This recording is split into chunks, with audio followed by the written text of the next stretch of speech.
Alright everyone, in this video we are going to talk about variables. What are variables? Variables is a container that stores data, and whenever you want it, you can get it.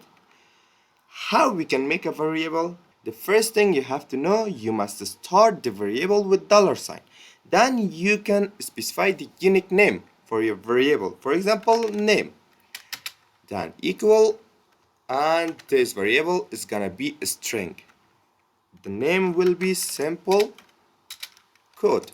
Okay, now I'm gonna output it echo, and inside it I'm gonna call name. Now let's see. Simple code. This is a string variable, and now I'm gonna store an integer variable age. Age is 23.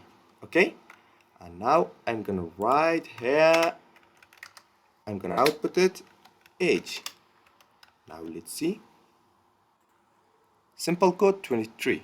Okay, but I'm gonna add a break here or here, doesn't matter. I'm gonna add a break here. Now let's see. Simple code and 23, and we can write it something like this. Instead of this, I'm gonna write something like this. Hello, I am name. Okay, and instead of age, I'm gonna write something like this. Age years old. Now let's see. Hello, I'm simple code.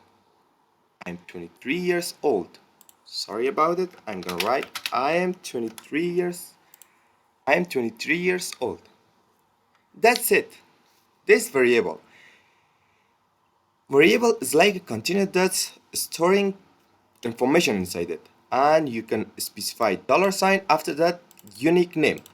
And if you wanna write something else, for example, GPA equal to 2.5, like this double variable, this boolean variable bool equal to false, okay, or true, just boolean variable. Okay, and you can output it like this. If you want to know the variable data type, what kind of data type it is, and when you don't know the data type of your variable, you can see it like this. You can write var underscore dump. Inside the parentheses, you can write the variable name, for example, name. Okay, let's see. String 16, simple code. This string, I want to change this name into X. Now let's see the data type of this is boolean. If I change this into integer, now let's see. This integer 21 is int.